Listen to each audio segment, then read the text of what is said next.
नमस्कार, मी हेमंत देसाई. मॅक्स महाराष्ट्रामध्ये आपलं मनापासून स्वागत. आजचा विषय आहे काँग्रेसचे इच्छामरण असा. त्यापूर्वी मी प्रथम आज 9 ऑगस्ट असल्यामुळे, क्रांती दिन असल्यामुळे, भारत छोडो आंदोलन 1942 साली आजच्या दिवशी सुरू झालं, त्या सगळ्या क्रांतीवीरांना मी पहिल्यांदा मानाचा मुजरा करतो. आपले महाराष्ट्राचे सुपुत्र कॅप्टन दीपक साठे, ज्यांनी अनेक प्रवाशांचे प्राण वाचवण्याचा यशस्वी प्रयत्न केला आणि स्वतः ते धारातीर्थी पडले, त्या कॅप्टन साठे यांनाही मानाचा मुजरा करतो, आदरांजली वाहतो आणि आजच्या विषयाला सुरुवात करतो. काँग्रेसचे इच्छामरण हा विषय का घेतला आहे? त्याचं कारण आहे की काँग्रेसला स्वतःच मरणाची इच्छा आहे का मरण्याची इच्छा आहे, असा प्रश्न निर्माण झालेला आहे. याचं कारण 2019च्या निवडणुका होऊन 1.25 वर्ष लोटलं, पण अजूनही काँग्रेसला परमनंट अध्यक्ष लाभलेला नाही आहे.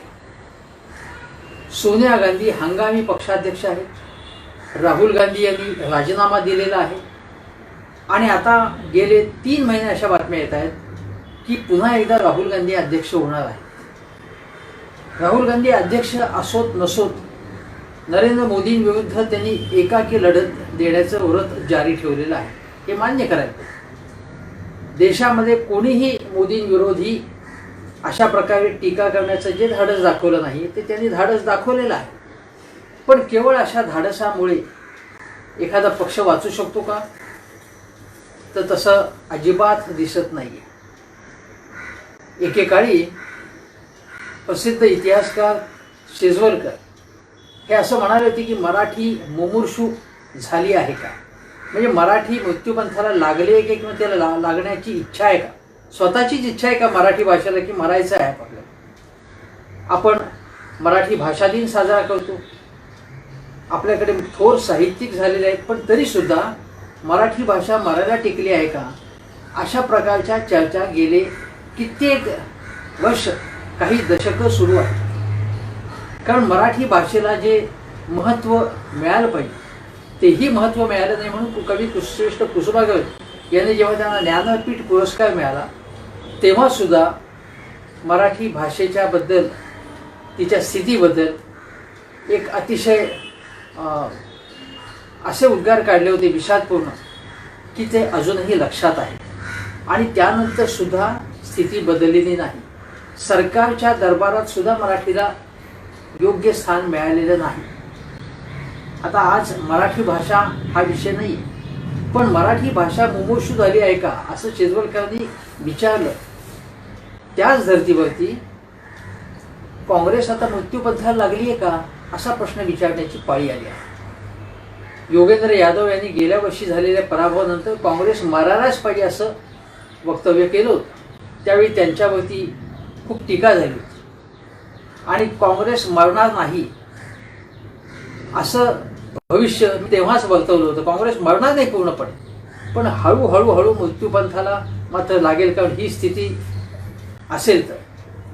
आणि हे देशामध्ये एखादा प्रमुख विरोधी पक्ष मृत्यूपंथाला लागणं हे काही चांगलं उदाहरण आहे, चांगली गोष्ट आहे असं नाही. एखादा दुसरा सशक्त पक्ष उदयास आला तर ठीक आहे, विरोधी पक्ष म्हणून, पण तोही उदयाला येत असल्याचं दिसत नाही. आपसारखा पक्ष आहे तो फक्त दिल्लीपुरता मर्यादित आहे. त्यामुळे काँग्रेससारख्या विरोधी पक्षाची आवश्यकता आहे. उद्या काँग्रेस सत्तेवरती आला किंवा काँग्रेस जेव्हा सत्तेवरती होता तेव्हा सुद्धा माझ्यासारख्या व्यक्ती म्हणत होत्या की भारतीय जनता पक्षासारखा समर्थ विरोधी पक्ष असण्याची आवश्यकता आहे. आता तो सत्ताधारी पक्ष आहे, हे सत्ताधारी पक्षाला जागेवरती नियंत्रणात ठेवण्यासाठी, तो योग्य वळणावरती जावा यासाठी एखाद्या विरोधी पक्षाची आवश्यकता आहे. आणि काँग्रेस ती आवश्यकता तेवढी सुद्धा पूर्ण करू शकत नाही अशी स्थिती आहे. हे मी का म्हणतो आहे? एक तर 2014 साली नरेंद्र मोदी यांच्या नेतृत्वाखाली काँग्रेसचा सपशेल पराभव झाला आणि 2019मध्ये तर तो त्यापेक्षा अधिक मोठ्या प्रमाणावरती पराभव झाला. सर्वांचे अंदाज फोल ठरले, म्हणजे पत्रकार असतील, विश्लेषक असतील, निवडणूक तज्ज्ञ असतील, त्या सगळ्यांचे अंदाज कोसळले. राजकीय नेत्यांचे अंदाज चुकले शरद पवार यांचा सुद्धा अंदाज, खाजगी अंदाज, सार्वजनिक अंदाज दोन्ही चुकला. अनेक नेत्यांचे अंदाज चुकले. पण एका वर्षानंतर काय स्थिती आहे? म्हणजे आज जर निवडणुका झाल्या किंवा या पुढच्या निवडणुकांमध्ये कोण देशाचा पंतप्रधान असावा असाच आपण विचार केला तर काय आहे? इंडिया टुडेने असा सर्वे केला आणि या सर्वेचा निष्कर्ष असा होता की अजूनही देशामध्ये 66% लोकांना वाटतं आहे की पुढचे पंतप्रधान म्हणजे 2024 नंतर सुद्धा पंतप्रधानपदी नरेंद्र मोदीच असावे आणि केवळ 8% लोकांना राहुल गांधी पंतप्रधान व्हावेत असं वाटतं. हा त्या पोलचा सर्वेचा एक निष्कर्ष आहे.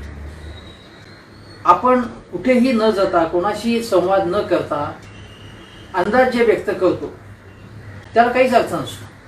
त्यापेक्षा किमान रँडम सॅम्पलिंगच्या आधारे एखादा सर्वे झाला तर त्याचा थोडा रिस्पेक्ट केला पाहिजे. सर्वेच जे असतात, जनमत पाहणी अहवाल, त्याचे निष्कर्ष हे अनेकदा चुकीचे ठरलेले आहेत, काही वेळा बरोबरही आले. पण एखाद्या कट्ट्यावर बसून, शिवाजी पार्कच्या कट्ट्यावर किंवा एखाद्या लकडी पुलावरती उभं राहून आपण जे अंदाज व्यक्त करतो ते तर बहुतेक वेळा खोटेच ठरतात. त्यापेक्षा शास्त्रशुद्ध सर्वे जो असतो तो आपण मान्य केला आहे.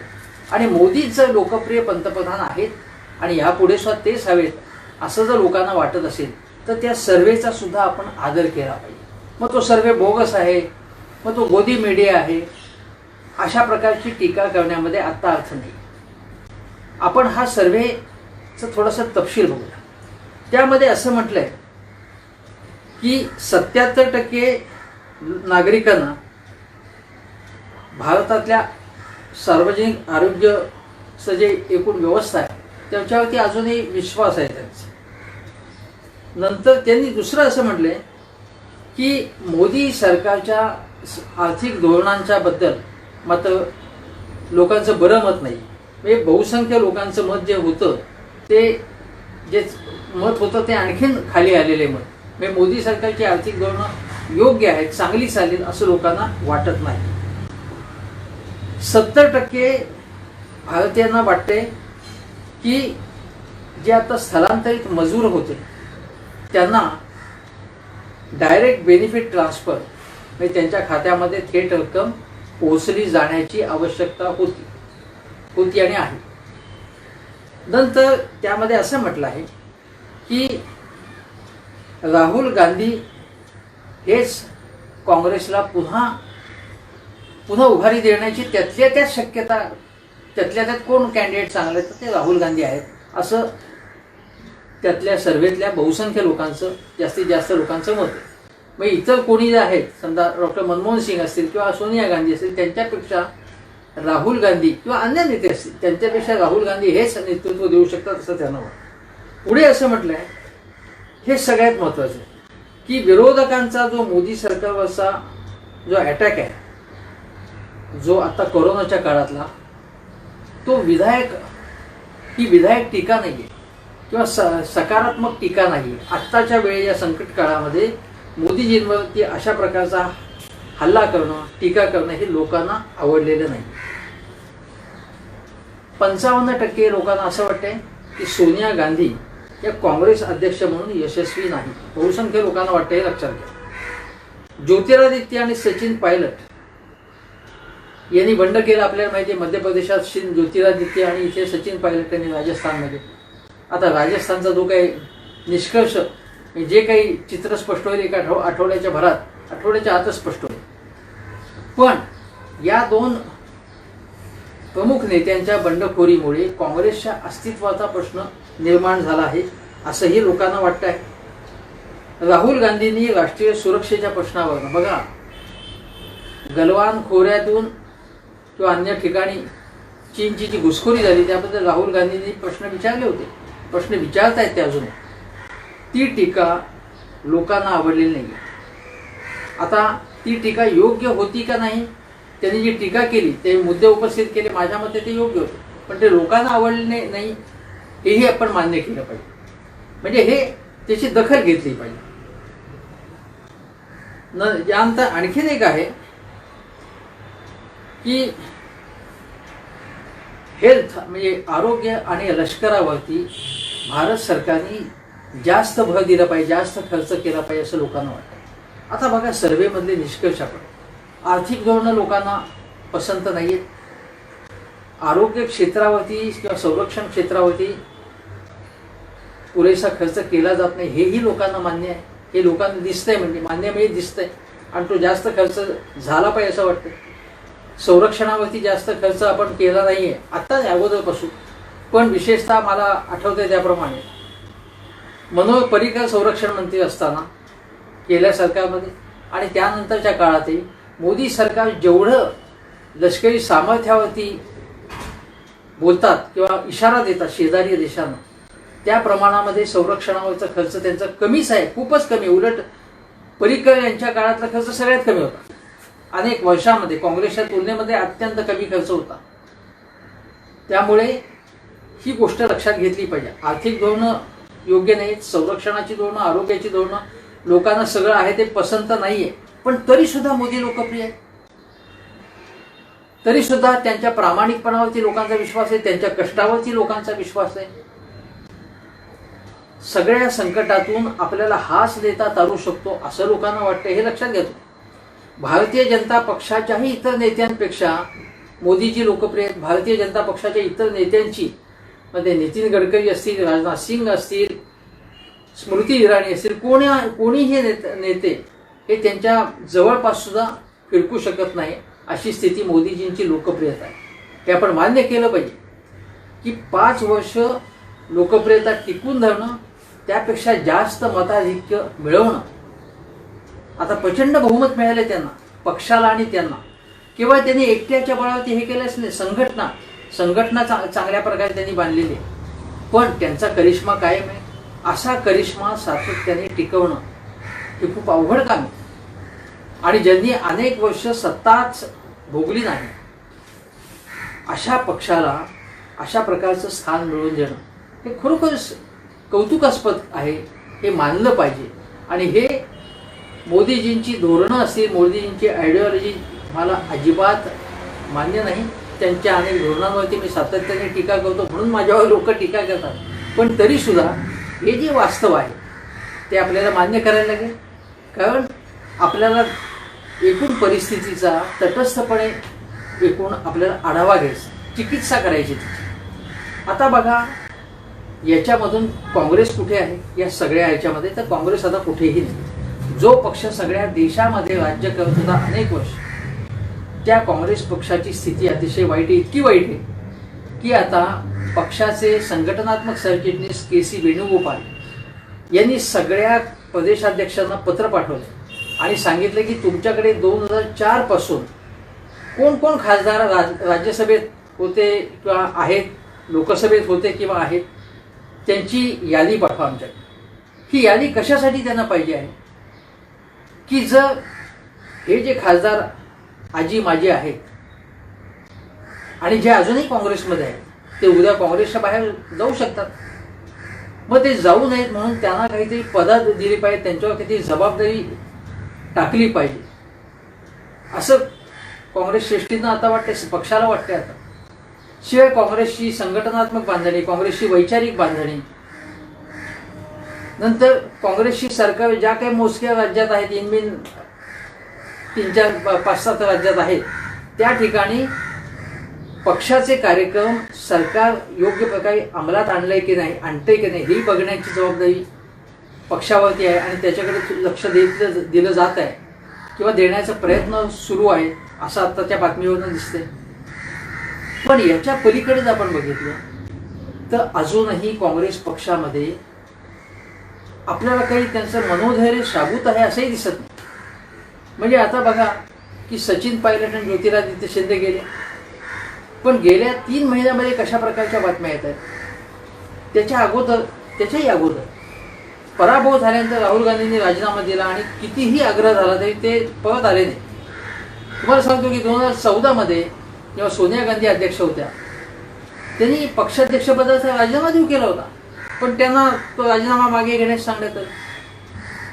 ज्याप्रमाणे आपल्याला महाराष्ट्रात शिवसेना जी आहे, बाळासाहेब ठाकरे यांचं सुद्धा असे 2-3 वेळा झाले की त्यांच्यावर टीका झाली पक्षातनं किंवा काही अशा गोष्टी झाल्या, तेव्हा त्यांनी मी राजीनामा देतो, मी चाललो असं म्हटलं. मग लगेच शिवसैनिक गोळा झाले, असं करू नका असं त्यांना सांगण्यात आलं. त्याचप्रमाणे सोनिया गांधींना सांगण्यात आलं की तुमच्याशिवाय काही आम्हाला दुसरा कोणी नाहीच आहे आमच्याकडे, तेव्हा तुम्हीच अध्यक्ष राहा. पण राहुल गांधी मात्र एक लक्षात घ्या वेगळे. राहुल गांधींनी सांगितलं की मी प्रियांका गांधी, सोनिया गांधी किंवा कोणी आमच्या कुटुंबातलं अध्यक्षपदी असता कामा नये, हे त्यांनी सांगितलं. पण त्यांचं कुठं मानलं गेलं? सोनिया गांधीच हंगामी अध्यक्ष, हंगामी का होईना अध्यक्ष झाले.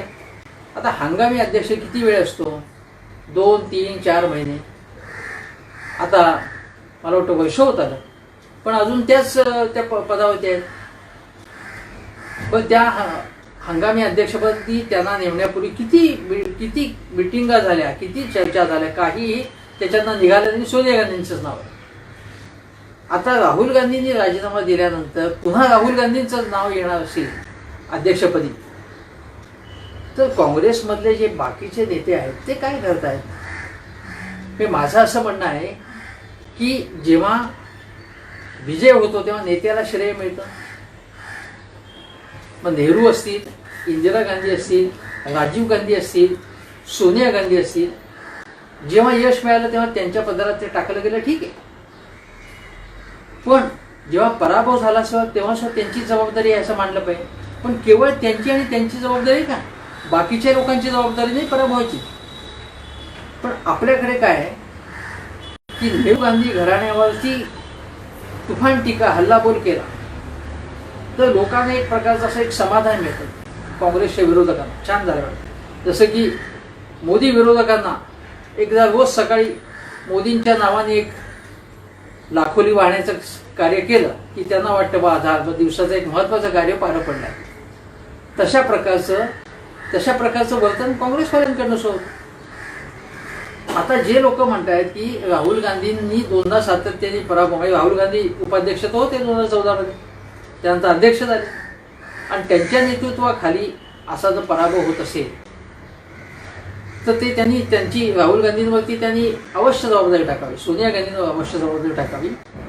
पण ते जर नको असतील, त्यांनी सांगितलं की आता मी काही अध्यक्षपदी राहणार नाही, तर बाकीच्या लोकांनी पुढे येऊन का नाही सांगितलं की निवडणुका घ्या, मी उभा राहतो, मी काँग्रेसला संजीवनी देतो. ठिकठिकाणी त्यांनी सभा घ्यायच्या होत्या, तसं का नाही केलं त्यांनी? म्हणजे काँग्रेसमध्ये सुद्धा एखाद्या जशा पद्धतीने की एखाद्या फॅमिलीत कसं असतं की जो कर्ता पुरुष असतो ना किंवा कर्ती स्त्री असते, त्यांच्यावरती सगळं सोपं आहे, आणि मग बाकीच्या कुटुंबातले लोक आहेत ते जबाबदारी घेतच नाहीत.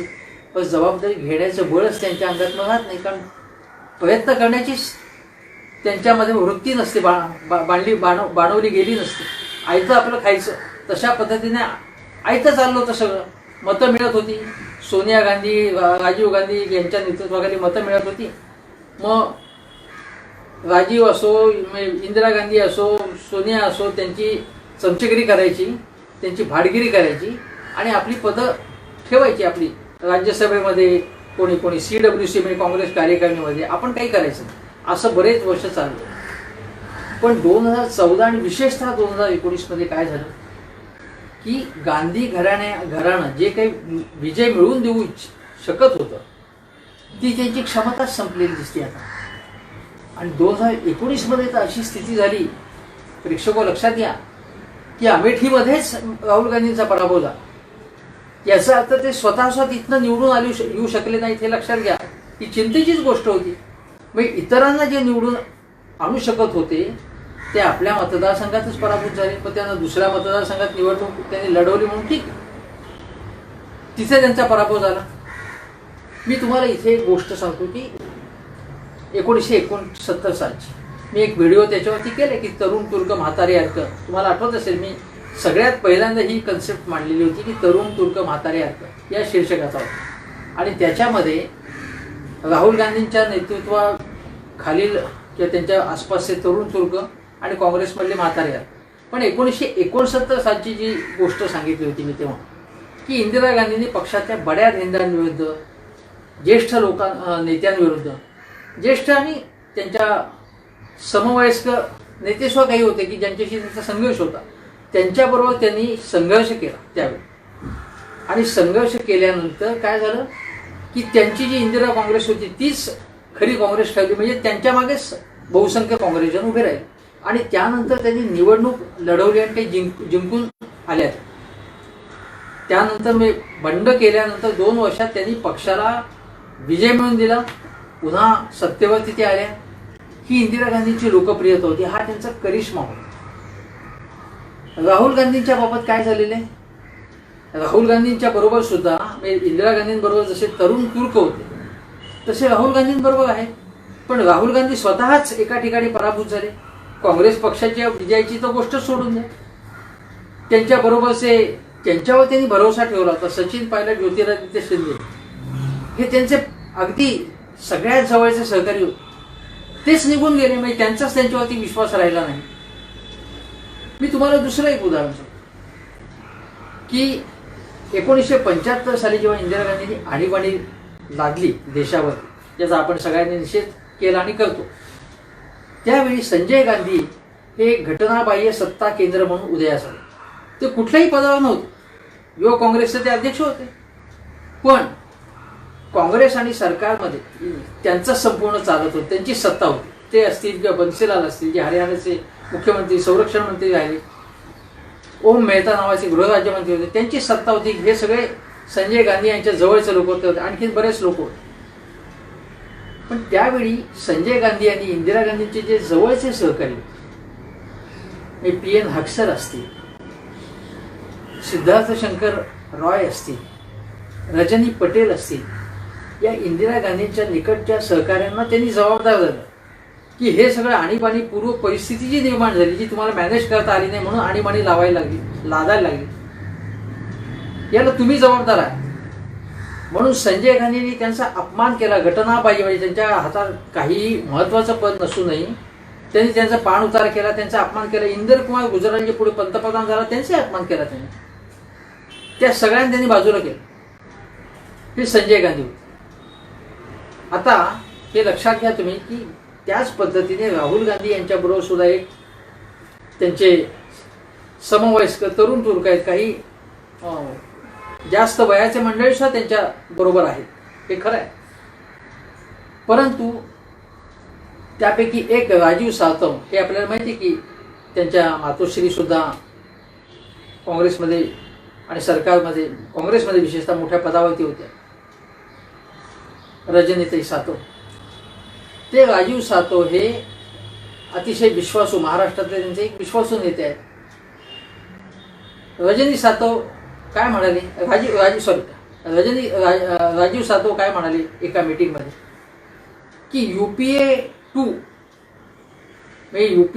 म्हणजे 2009 ते 14च्या काळामधल्या मनमोहन सिंग सरकारची कामगिरी जी आहे ती काँग्रेसच्या पराभवाला जबाबदार आहे असं ते म्हणाले.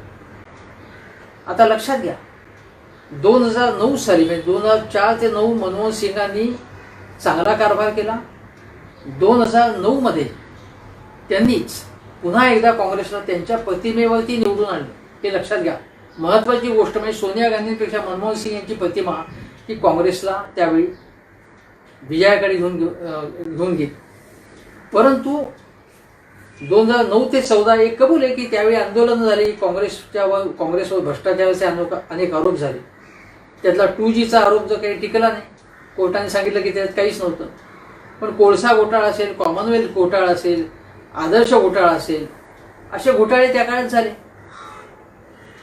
आता हे घोटाळे झाले कबूल आहेत, पण त्याच काळामध्ये आर्थिक प्रगती जी होती काँग्रेसने केलेली देशामध्ये, ती चमकदार कामगिरी होती त्या 5 वर्षामधल्या काही काळामध्ये. पण राजीव सातव काय म्हणाले की त्याच्यामुळे संपूर्ण आपला पराभव झाला. आता याच्यामध्ये एक लक्षात घेतलं पाहिजे की राहुल गांधी उपाध्यक्ष होते, राहुल गांधी महत्वाचे नेते होते, आणि राहुल गांधींवरती याचं खापर फुटायला नको 2014च्या पराभवाचं, म्हणून UPA 2 वरती संपूर्ण खापर फोडण्याची पद्धत आहे. आता ही पद्धत चुकीची आहे. उलट मनमोहन सिंग यांनी किती चांगला कारभार केला, मनमोहन सिंग हे कसे आंतरराष्ट्रीय ख्यातीचे अर्थतज्ञ आहेत, किती प्रामाणिक आणि पारदर्शी व्यक्तिमत्व आहे, त्यांच्या सरकारने किती चांगली कामं केली हे राहुल गांधी स्वतः सांगत होते. एक फक्त गोष्ट सोडली की त्यांनी एक विधेयक जे होतं मनमोहन सिंग सरकारने जे संमत केलेलं वटहुकूम किंवा विधेयक ते फाडून टाकलं आणि मग ते राहुल गांधींच्या इच्छेनुसार त्यात बदल करण्यात आला. ती एक गोष्ट जर सोडली तर राहुल गांधींनी म्हणजे मनमोहन सिंगांचं कौतुकच केलं होतं, त्यानंतर सुद्धा त्यांचा सातत्याने त्यांनी सन्मान केलेला आहे. पण राहुल गांधींचं सहकारी मात्र असं म्हणतात की मनमोहन सिंग सरकारची ही जबाबदारी आहे. मनमोहन सिंग सरकारच्या 2009 नंतरच्या कामगिरीमुळे बट्ट्याबोळ झालेला आहे. आपल्या दोषांवरती पांघरून घालण्यासाठी दुसऱ्याकडे बोट दाखवण्याची वृत्ती आहे असं मला स्पष्टपणे वाटतं. आणखी एक गोष्ट, राहुल गांधींची पद्धत काय आहे की जे काँग्रेसमधले सुद्धा जवळचे लोक सांगतात, म्हणजे बडे नेते खाजगीमध्ये काय सांगतात ते तुम्हाला सांगतो. ते असं म्हणतात की राहुल गांधी काय म्हणतात की मी मोदींवरची टीका करतो हां, आणि तुम्ही मात्र मोदींवर काही टीका करत नाही. आता काही प्रमाणात हे खरं असलं तर काही नेत्यांनी सांगितलं की आनंद शर्मांसारख्या की आम्ही टीका केली आहे मोदींवरती, पण आनंद शर्मा असतील किंवा अन्य नेते असतील ते काय म्हणतायत की आम्ही मोदी सरकारच्या कार्यक्रमांवरती धोरणांवरती टीका करतो. तुम्ही मोदींवरती व्यक्तिगत हल्ला करताय असं सांगितल्यानंतर आम्ही असं करतोय. पण राहुल गांधींना असं सांगतात की ते जसं करतायत ज्या शैलीमध्ये तसंच इतरांनी केलं पाहिजे असं त्यांना वाटतं. हे चुकीचं आहे माझ्या मते. म्हणजे काँग्रेसमधलेच नेते आज म्हणतात की मोदीजींवरती सातत्याने तुम्ही व्यक्तिगत केवळ हल्ला केला, त्यांच्या धोरण आणि कार्यक्रमांवर किंवा योजनांवरती टीका करण्याऐवजी व्यक्तिगत टीका केली सातत्याने, तर त्याचं बुमरॅंग होत आहे. तुमच्यावरती ती टीका येऊन पडते, चिखल तुमच्यावरती उडतोय, लोक तुम्हालाच दोषी धरतात, तुमची मतं कमी होत आहेत. हा अनुभव आलाय 2019 मध्ये वेगवेगळ्या राज्यांमधल्या निवडणुकांमध्ये. तर त्याच्यापासून आपण काही शिकायचं की नाही. पण राहुल गांधी काय म्हणतात की मी म्हणतो तेच खरं. आता याच्यामध्ये लोकशाहीमध्ये अशा गोष्टी बसत नाही का? तुम्हाला इतर नेत्यांनाही बरोबर घ्यायला लागतं. म्हणजे तुमच्या पक्षामधले केवळ हा जुने नवे ज्येष्ठ आणि तरुण यांच्यातला संघर्ष नाही. तुमच्या वयाचे लोकही तुमच्यावरती काही टीका करतात, खाजगी टीका करतात. पण सचिन पायलट, ज्योतिरादित्य शिंदे तरुण होते, ते कसे सोडून गेले? म्हणजे तुम्हाला तुमच्या बरोबरचे नेते, तुमच्या पक्षातले ज्येष्ठ नेते हे तुम्हाला बरोबर ठेवता येत नाही. दुसरी गोष्ट असेल की राहुल गांधीची मर्यादा काय की अन्य म्हणजे देशातले अन्य राज्यातले जे प्रादेशिक नेते आहेत, उदाहरणार्थ शरद पवार असतील, ममता बॅनर्जी असतील, हे त्यांच्याबरोबर यायला तयार नाहीत ना. अगदी आघाडी बांधण्यासाठी म्हणून जी चर्चा करायला लागते ती चर्चा करण्यासाठी सुद्धा राहुल गांधींच्या ऐवजी पक्षातले दुसरे नेते किंवा स्वतः सोनिया गांधी या लोकांशी चर्चा करतात. अजूनही पक्षात देशातले प्रादेशिक नेत्यांची फळी उभारण्यामध्ये सुद्धा राहुल गांधींना यश मिळत नाही. म्हणजे पक्ष त्यांना बरोबर ठेवता येत नाहीये. ते प्रामाणिक आहे. मी अगदी तुम्हाला सांगतो की प्रामाणिक आहेत. त्यांची धोरणं किंवा त्यांचे विचार जे आहेत ते डावीकडे झुकणारे आहेत, गरिबांच्या बाजूचे आहेत, शेतकऱ्यांच्या बाजूचे आहेत, शेतमजुरांच्या बाजूचे आहेत. पण अजूनही ते स्वीकारले जात नाहीत ना, हे लक्षात घ्या. आणि आज काय आहे की आज सोशल मीडिया असेल, हा सगळा जो आहे तो भाजप सरकारच्या बाजूचा आहे. म्हणजे जेव्हा आपण असं म्हणतो की बघा या सर्व्हेमधनं असं दिसतंय किंवा आम्हाला जे वर्तमानपत्रामध्ये, चॅनल्समधनं, वेबसाईटमधनं वाचायला मिळतं ते असं दिसतंय की सरकारच्या कामगिरीवरती लोक खुश आहेत. पण हेही गोष्ट खरी आहे, आपण हे गोष्ट लक्षात घेतली पाहिजे की लोकांना तशा अनेक गोष्टी माहिती नसतात. लोकांसमोर जे ठेवलं जातं, म्हणजे मीडियामधनं लोकांना जर माहिती ठेवली की ही समजा लोकांना सांगितलं की अमुक अमुक योजना ही खूप चांगलीच चाललेली आहे, अशीच माहिती लोकांना जर तसं नसूनही दिली गेली तर लोक काय म्हणतात ही चांगली योजना आहे, ठीक आहे. अन्य योजना असो, पेपरमध्ये बघा, तुम्ही टीव्हीवर बघा, सगळीकडे म्हणतात चांगल्या योजना आहेत. अशा वेळी लोक जे आहेत ते म्हणतात की असं जर असेल तर आम्ही मोदी सरकारला मत देऊ. म्हणजे मीडिया, सोशल मीडिया हा सुद्धा याच्यामध्ये खूप महत्त्वाचा पार्ट हा वठवतो, हे लक्षात घ्या. आणि आज हा मीडिया केवळ गोदी मीडिया मी म्हणत नाही, की मीडिया किंवा इन्फॉर्मेशनची जी मॅनेजमेंट आहे संपूर्ण, त्याच्यावरचं जे प्रभुत्व आहे ते संपूर्ण मोदी सरकारचं प्रभुत्व त्याच्यावरती आहे. त्यांना ते टेक्निक सगळं जमलंय. इव्हेंट मार्केटिंग जमलंय, मॅनेजमेंट जमले, मार्केटिंग जमले, हे सगळं जमलं. पण हे आहे ना, आता ते करणार असतं. हेच हिटलरनी केलं होतं. मी हिटलरची त्यांची अशी थेट आता लगेच तुलना नाही करते, पण हे प्रचार तंत्र असतं. गोबेल्सचं तंत्र काय म्हणतो आपण, हे प्रचाराचं म्हणून जे तंत्र असतं त्याचं जे एक्सपर्टाईज आहे त्याच्यावरती भारतीय जनता पक्षाने आपली हुकूमत प्रस्थापित केलेली आहे. अशा वेळी तुम्हाला रडीचा डाव खेळून सतत रडून चालत नाही की बघा गोदी मीडिया आहे, बघा हे मोदी असं करतायत, सगळं त्यांच्याच हातात आहे, पैसा त्यांच्याच हातात आहे, भांडवल त्यांच्या हातात आहे. ठीक आहे बाबा.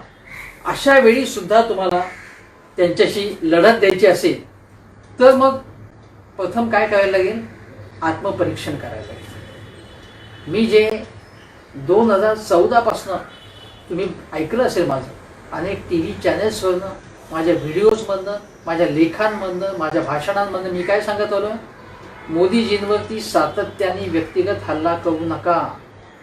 कार्यक्रमांवर तुम्ही टीका करा, पण पर्याय सुद्धा मांडल्याशिवाय कार्यक्रमांवर, योजनांवर टीका करा, त्रुटी दाखवा, पण तुम्ही पर्यायी चित्र दाखवा तुम्ही की बाबा हे धोरण योग्य नाही, आमचं असं असेल. ज्याप्रमाणे न्याय योजना मांडली काँग्रेसनी, का बोलली चांगली योजना होती.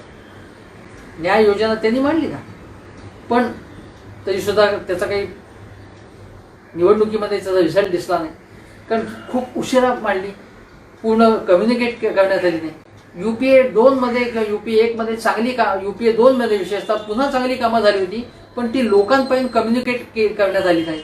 मनमोहन सिंगांनी 2014च्या पराभवानंतर पहिली गोष्ट सांगितली होती की आम्ही लोकांपर्यंत आमच्या योजना पोहोचू शकलो नाही. उलट जर बघितलं आपण, मोदी सरकार मधले मोदीजी असतील, अमित शहा असतील,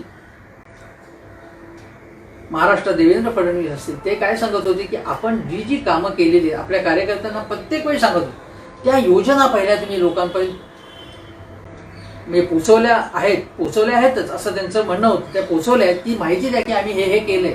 उज्ज्वला गॅस योजना असेल, बाकी अनेक योजना असतील, किसान सन्मान योजना असेल, ते आम्ही कामं केले, ती लोकांना माहिती द्यायची. त्याच्यामध्ये भारतीय जनता पक्ष खूप पुढे आहे आणि काँग्रेस पक्ष हा त्याच्यामध्ये खूप मागे पडलेला आहे. आता दुसरी गोष्ट जी आहे की आपण लक्षात घ्या की 1975 साली मी तुम्हाला सांगतो काय घडलं. आणीबाणी लादल्यानंतर जयप्रकाश नारायण यांचं नेतृत्व उदयाला आलं आणि जनता पक्ष असाच अचानक निर्माण झाला. लोकनायक जयप्रकाश नारायण हे राष्ट्रव्यापी नेतृत्व होतच, पण त्यावेळी त्यांना अधिक लोकप्रियता मिळाली, कारण तरुणांमध्ये जाऊन त्यांनी प्रचार केला, तरुणांना आपले मुद्दे पटवून दिले आणि त्यानंतर आणीबाणीचा अन्याय सहन न होऊन. तसं जयप्रकाश नारायण हे संसदीय राजकारणात नव्हते तेव्हा, पण त्यांनी अनेक जणांना प्रेरणा दिली, अनेक जण त्यांच्या प्रेरणेमुळे एकत्र आले. तुरुंगामध्ये लोकांनी चर्चा केली आणि आणीबाणी उठल्यानंतर ज्या निवडणुका झाल्या त्या जनता पक्षाला यश मिळालं. नेतृत्व असं कुठं होतं पर्याय, म्हणजे आता जसं संसदीय राजकारणातलं मोदीजींचे विरोधी कसं समजा राहुल गांधी आहे किंवा सोनिया गांधी, तसं नेतृत्व, पर्यायी नेतृत्व संसदीय राजकारणात लोकनायक जयप्रकाश नारायण हे आपण त्याला एक नैतिक नेतृत्व होतं. पण आलं लोक एकत्र, पर्याय उभा झाला आणि मोरारजी देसाई पंतप्रधान झाले. त्यानंतर VP सिंग यांनी राजीव गांधींच्या विरोधात आघाडी उघडली, त्यांच्या मंत्रिमंडळात होते पण बंड केलं आणि इतर पक्षांची मोड बांधून त्यांचं नेतृत्व आलं पुढे आणि त्यांनी ते सरकार बनवू शकले. किंवा अटल बिहारी वाजपेयींनी अल्पमताचं सरकार स्थापन केलं. आपण लक्षात घ्या, अल्पमताचं सरकार स्थापन केलं, पण बाबरी मशिदीसारखी घटना असेल किंवा काँग्रेसच्या उदारीकरणाच्या बद्दल काही वर्गाला समजा नापसंती असेल आणि अन्य गोष्टी असतील, त्या घेऊन नरसिंहरावांचं सगळ्यात चांगलं आर्थिक धोरण आपण म्हणतो, आज म्हणतो मनमोहन सिंगांचं धोरण 1991चं भारतात आर्थिक उदारीकरण आणि पण त्यानंतर पराभव झाला ना, त्यावेळी सुद्धा कम्युनिकेशनमध्ये काँग्रेस कमी पडली. पण मी असं म्हणतोय की जयप्रकाश नारायण असतील, व्ही.पी. सिंग असतील, हे यशस्वी झाले.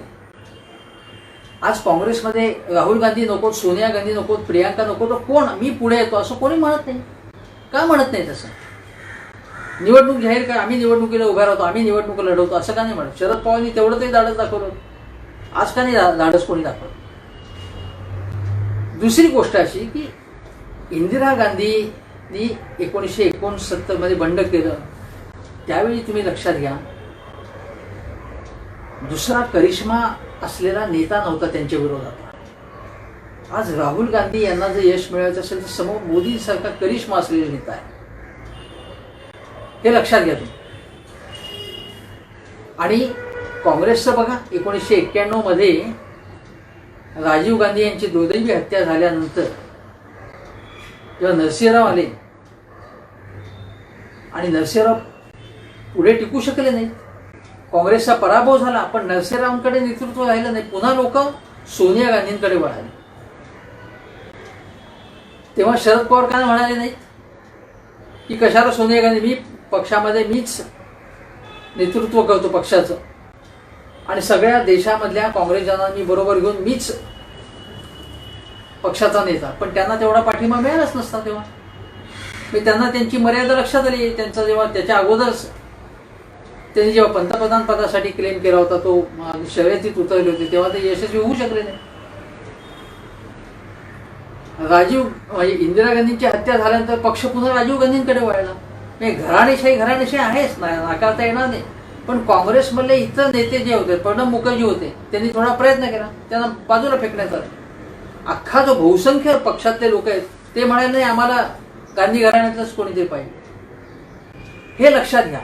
म्हणजे पक्षामधले बाकीचे सगळे नेते हे परावलंबी आहेत, स्वावलंबी नाही आहेत. ते आजच्या भाषेमध्ये सांगायचं तर ते आत्मनिर्भर नेतेच नाही आहेत, ते यांच्यावरती निर्भर असलेले नेते आहेत. आणि हा घराणेशाहीचा काँग्रेसला रोग लागला हे नाकारण्याचं कारण नाही. मी आता पुन्हा सांगतो. दुसरी गोष्ट अशी की ज्याच्यामध्ये मी म्हटलं तुम्हाला की सगळ्या बाबतीत जर आपण बघू की आता मी तुम्हाला अजून एक सांगतो की पक्षाच्या राहुल गांधी धोरणात्मक किंवा डावा विचार, पुरोगामी विचार सातत्याने मांडतात, पण पक्षाची संघटनात्मक बांधणी त्यांनी कुठे केली आहे? जसं आपण राज ठाकरेंबद्दल सातत्याने म्हणतोय. आता गेल्या कोरोनाच्या काळात त्यांनी चांगलं म्हणजे कोरोनाच्या संकटाची त्यांनी भीती व्यक्त केली. सगळ्यात अगोदर चीनच्या घुसखोरीबद्दल सुद्धा त्यांनी मुद्दे उपस्थित केले. स्थलांतरित मजुरांची दुःख मांडली, हे सगळं ठीक आहे. काही अर्थतज्ञांच्या, काही विचारवंतांच्या, काही तज्ज्ञांच्या त्यांनी मुलाखती घेतल्या. राजीव बजाज यांच्या उद्योगपतीशी मुलाखत घेतली त्यांनी. ही चांगली गोष्ट आहे. वर्क फ्रॉम होम तसं त्यांनी केलं, परंतु सगळी बंधनं सोशल डिस्टन्सिंगची पाळून त्यांनी आंदोलन का नाही केलं? एखादं जे महाराष्ट्रातल्या भारतीय जनता पक्षाच्या नेत्यांनी केलं, चांगली गोष्ट केली त्यांनी. आंदोलन काहीतरी केलं ना त्यांनी. देवेंद्र फडणवीस असतील, अन्य नेते असतील, ते फिरतायत ना अजून. राहुल गांधींच्या फिरण्यासाठी कुणी बंदी केली होती? तुम्ही घरात बसून जेव्हा बोलताय, टीका करताय, लोक म्हणतात तुम्ही घरात बसून टीका करताय. ठीक आहे, मी काय म्हटलं की बंधनं होती काही काळ सुरुवातीच्या काळात, ती बंधनं सैल झाल्यानंतर किमान तुम्ही बाहेर फिरायला पाहिजे. आता केरळमध्ये म्हणजे ही विमानाची दुर्घटना झाली. राहुल गांधींचा मतदारसंघ तोच आहे. मला माहित नाही आज ते तिकडे गेलेत की नाही, परंतु त्यांनी शोकसंदेश पाठवला. पण ताबडतोब मदतीला धावून गेलं पाहिजे तुम्ही. कोरोनाच्या काळामध्ये दिल्लीमध्ये किमान तुम्ही, दिल्लीमध्ये पहिल्यांदा खाजगी इस्पितळांची वागणूक चांगली नव्हती. अरविंद केजरीवाल म्हणाले की तुम्ही असं पेशंट्सना ओव्हरचार्ज केलं, पेशंटना तुम्ही दाखल करून घेतलं नाही तर आम्ही कडक कारवाई करू. त्यावेळी तुम्ही स्वतः बाहेर हिंडून काहीतरी काम करायला पाहिजे होतं ना. पेशंटशी दुःखद निदान तुम्ही लोकांपुढे आणायला पाहिजे होती, तिथे तुम्ही निदर्शनं करायला पाहिजे होती. मायग्रंट्सच्या बाबतीत सुद्धा तुम्ही रस्त्यावरती उतरायला पाहिजे होतं. तुम्ही मायग्रंट्स बरोबर काही पावलं चालायला पाहिजे होतं. तुम्ही कुठेतरी कुठलं तरी आंदोलन तुम्ही तुमचे सहकारी तुम्ही काहीच केलं नाही. सकाळी उठल्यापासून रात्रीपर्यंत फक्त मोदींवरती व्यक्तिगत हल्ला तुम्ही करता. बरं, हल्ला करता याला रिझल्ट्स काही मिळत असतील, अनेक ठिकाणी तुम्हाला विजय मिळत असेल, कुठे पोटनिवडणुका असतील, विधानसभा निवडणुका असतील, तसंही होताना काही दिसत नाही तुमचं. म्हणजे हे लक्षात घेतलं पाहिजे की आपलं जर धोरण जे आहे ते समजा आपल्याला योग्य वाटत असेल तरी त्याला यश मिळत नसेल तर आपण म्हणू की माझं काही चुकतंय का बाबा, लोकांना माझं पटत नाही का, मग मी माझ्यात काही सुधारणा करू का. मोदीजी असतील किंवा भाजप आपल्यामध्ये कुठे काही चांगला रिझल्ट मिळाला तर सुधारणा करतायत. आता महाराष्ट्रात ते पुन्हा मेहनत घेत आहेत, ते कदाचित त्यांना यशही मिळणार नाही पण ते प्रयत्न करतात. तुम्ही काय प्रयत्न करताय, तुमच्याकडे काही राहुल टेस्ट आहे, म्हणजे जशी स्वॅब टेस्ट असते ना याची, की तुम्ही मोदीजींविरुद्ध किती जहरी बोलताय, तोच माझ्याबरोबर, तोच त्यालाच काँग्रेसमध्ये स्थान मिळेल. असे जर तुमचं वर्तन असेल तर ते चूक आहे राहुल गांधी, आणि असं असेल तर तुम्हाला यश मिळणार नाही. म्हणजे पूर्वीच्या काळामध्ये स्ट्रॉंग स्टुपर्स होते किंवा फॅसिझमच्या विरोधी सुद्धा आघाडीमध्ये असे एक आक्रमक होते लोक. पक्षामधले सगळेच जण तुमच्या भाषेत बोलणार नाहीत, तशा पद्धतीने अत्यंत आक्रमकपणे बोलणार नाही. काही जणांची भाषा वेगळी असते, काही जणांचं एक्सप्रेशन वेगळं असेल. काही सिनियर नेते, ज्येष्ठ नेते ते सुद्धा निवडून येतात, काही काँग्रेसमध्ये काही नेते पुन्हा पुन्हा निवडून येतात, ते त्यांचाही काही अनुभव आहे. तुम्ही सगळ्यांनाच जर उद्या म्हणालात की बाबा मी अशा प्रकारचा मोदींविरुद्ध सकाळपासून अहोरात्र त्यांची निंदा नालस्ती करणं किंवा टीका करणं हे करणार नसेल तर लगेच मी मोदीजींच्या बाजूचा आहे असा निष्कर्ष काढणं योग्य नाही, हे चुकीचं आहे. तुमच्याबरोबर औषधालाही माणूस चिल्ला करणार नाही असं केलं तर राहुल गांधी लक्षात ठेवा, आणि त्यांच्या जवळच्या आसपासच्या लोकांनी सुद्धा लक्षात ठेवलं पाहिजे. आज जे राजीव सातव की अन्य मंडळी आहेत ना, जी होला हो करतायत, हे होला हो करणारी ही जी अशी प्रत्येक याच्यामध्ये जी कोंडाळी असतात ना, जी टोळकी असतात. इंदिरा गांधींच्या काळात याला चांडाळ चौकडी म्हटलं जात होतं, राजीव गांधींच्या काळात संगणक गणंग म्हटलं जात होतं. राहुल गांधींच्या भोवतीसुद्धा हे लोक आहेत. राहुल गांधी सर्वसामान्य कार्यकर्त्यांशी कॉन्टॅक्ट ठेवत नाही असंही बोललं जातं. मग आता चांगला टेक्नॉलॉजी आहे, त्याच्या बळावरती तुम्ही निदान सर्वसामान्य कार्यकर्त्यांशी कॉन्टॅक्ट ठेवा. तुम्ही फोन घेत नसाल, लोकांच्या अडीअडचणीला धावून जात नसाल, आणि नुसतेच सोशल मीडियाच्या माध्यमातून, ट्विटरच्या माध्यमातून, टेलिव्हिजनच्या माध्यमातून फक्त टीका, एकतर्फी एक टीका मोदीजींवरती, तर ते लोकांना नाही ना पडणार. मी तर असं म्हणतो आहे की बघा, हाच मोदी फॉर्म्युला आहे. मोदी फॉर्म्युला काय आहे की काडर बेस्ड पार्टी आहे भारतीय जनता पक्ष, प्रचंड करोडो कार्यकर्ते, सगळ्या जगातला मोठा पक्ष आहे.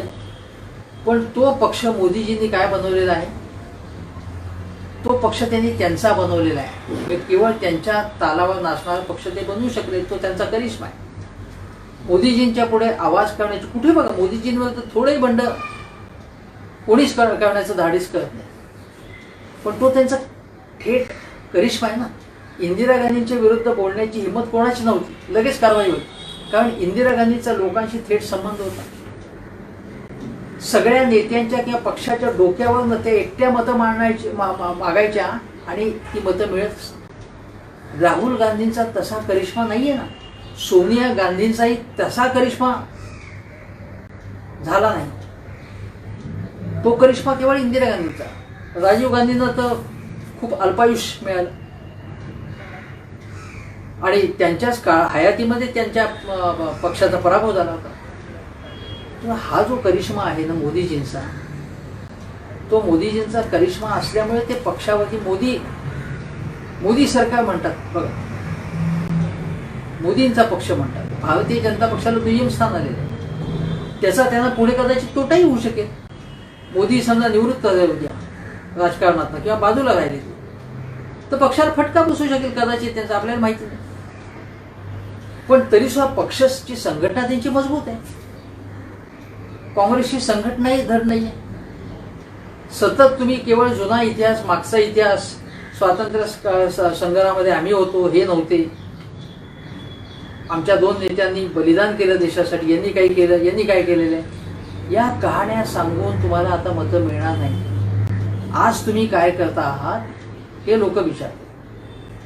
तुम्ही धड विरोधी पक्ष म्हणून सुद्धा चांगलं काम करत नाही, चांगली कामगिरी बजावत नाही, ते लक्षात घ्या. तुम्ही विरोधी पक्ष म्हणून तुम्ही चांगल्या प्रकारे काम करत नाही. आणखीन एक मुद्दा सांगतो की काही नेते असं म्हणतात की राहुल गांधीची अशी पद्धत आहे की तुम्ही जर दलित असाल स्वतःला तरच दलितांच्या बद्दल विषयांवरती, दलितांचा अत्याचार असतील, दलितांच्या योजना असतील त्याबद्दल तुम्ही बोलायचं, नाही तर बोलायचं नाही. हा काय प्रकार आहे? हे चुकीचं आहे ही गोष्ट. शिवाय राहुल गांधींना आता समजा मी त्यांच्याकडे काही पद नाही, पण सगळ्या गोष्टी त्यांनाच विचारून केल्या जात आहेत. मग याला काय म्हणायचं? हा त्याग आहे की काय? त्यांनी सांगायला पाहिजे की कुठल्याही निर्णय प्रक्रियामध्ये मी सामील होणार नाही, मी मला काय करायचं ते काही. पण तसं होत नाहीये. ह्या सगळ्या ज्या गोष्टी आहेत ना त्या चुकीच्या गोष्टी आहेत. आणि जर असंच जर होत राहिलं तर काँग्रेसचा काय होईल? मी सांगितलं त्याप्रमाणे काँग्रेसचा जो पक्ष, काँग्रेस हा पक्ष आहे तो शेका पक्ष होईल. शेका पक्ष कुठे आहे आता? रायगड जिल्ह्यात आहे आणि कुठे सोलापूरमध्ये, सांगोल्यामध्ये, त्याच्या पलीकडे काय शेका पक्ष? कम्युनिस्ट पक्ष कुठे आहे आता? आपण लक्षात घेतलं पाहिजे कम्युनिस्ट पक्षांनी सुद्धा. त्यांनी आत्मपरीक्षण केलं नाही, सातत्याने चुका करत राहिले, जागतिक गोष्टींबद्दल बोलत राहिले, पण देशाचा जो आत्मा आहे तो त्यांना समजलाच नाही. त्यामुळे त्यांची ताकद कमी कमी होत गेली. विचार चांगले, धोरणं चांगली, योजना कार्यक्रम त्यांच्याकडे आहेत, बैठक चांगली आयडिओलॉजिकल, पण फेल गेले ना. आता कम्युनिस्ट पक्ष जो आहे तो जवळजवळ संपुष्टात आला आहे. काय दोन्ही कम्युनिस्ट पक्ष, बाकीचे प्रादेशिक पक्ष आहेत ते त्यांच्या राज्यापुरते आहेत आणि कधी ते कोलांट्या उड्या मारतील हे सांगता येत नाही. मग तो राष्ट्रवादी काँग्रेस असेल, ममता बॅनर्जींचा पक्ष असेल, मायावतींचा पक्ष बघा. मायावती एकदम भारतीय जनता पक्षाकडे वळाले आहेत की काय असं चित्र निर्माण झालंय. आता या परिस्थितीमध्ये जे काही प्रादेशिक पक्ष आहे, शिवसेनेसारखा पक्ष आहे तो अजून काँग्रेस बरोबर आहे आत्ता तरी, पण इतर प्रादेशिक पक्षांना आपल्याबरोबर जोडून घेणं, आपल्या पक्षातील सहकार्यांना आपल्याबरोबर घेणं आणि सर्वसामान्य नागरिकांना त्यांच्या जागृती निर्माण करणं आणि काहीतरी पर्यायी कार्यक्रम देणं, काहीतरी व्हिजन ठेवणं, भविष्यकालीन व्हिजन ठेवणं, टेक्नॉलॉजी असेल, वेगवेगळ्या विषयावर बोलायला पाहिजे. राहुल गांधी फक्त एकच विषय त्यांचा मोदी.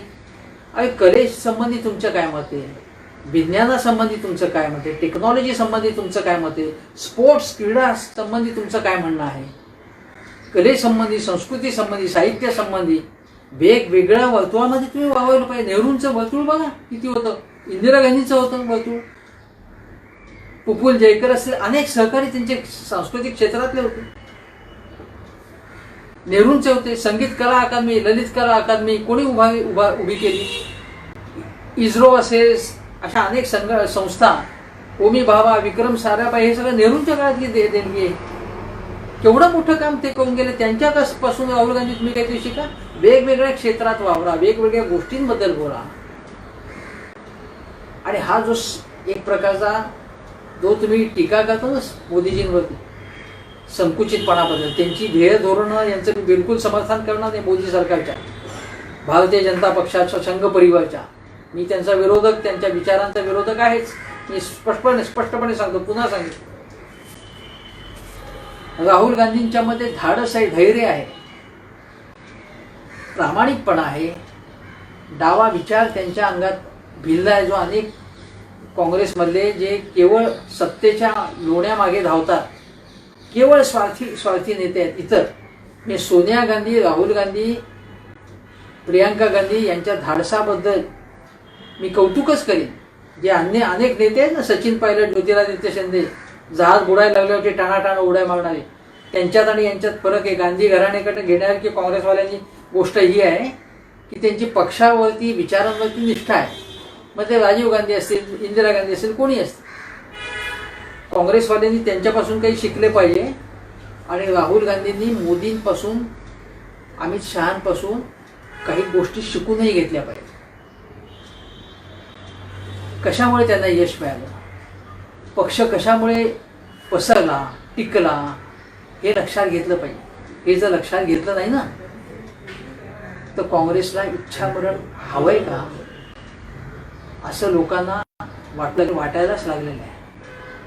काँग्रेस मृत्यूपंथाला लागलाय की काय? आता जागे व्हा. तुम्ही जर जागे झाला नाही तर काँग्रेस मरतंय का जगतंय याच्याकडे सुद्धा लोक बघणार नाही, कोणीच विचारणार नाही तुम्हाला. मग तुम्ही वर्क फ्रॉम होम कायमस्वरूपी आपल्याला करायला लागेल, तुम्हाला आणि तुमच्या सहकार्यांना, काँग्रेसला. वर्क फ्रॉम होम म्हणजे केवळ घरी बसून सत्ताधाऱ्यांना नावं ठेवणं, त्यांच्याविरुद्ध फालतू एखादा लेख लिहा, टेलिव्हिजनवरती एखादा तुमचा अपीअरन्स होईल, किंवा त्याच्या पलीकडे पक्ष म्हणून, व्यक्ती म्हणून तुम्हाला अस्तित्व होणार नाही, एक राजकीय नेता म्हणून. तेव्हा आता जागे व्हा. आता केव्हा तुम्ही जागे होणार? कुंभकर्णाची झोप लागली का तुम्हाला आणि तुमच्या पक्षाला? आता जागे व्हा तुम्ही, एवढंच मी कळकळीचं आवाहन करतो. कारण या देशातल्या लोकांचे प्रश्न मांडायला विरोधी पक्षाची गरज आहे, हे त्यांना समजते. लोकांना, सर्वसामान्य माणसाला, तुम्हाला, आम्हाला समजतंय, प्रेक्षको, त्यांना समजते की नाही हा खरा प्रश्न आहे. एवढंच मी पुन्हा एकदा आवाहन करतो आणि इथेच थांबतो. नमस्कार.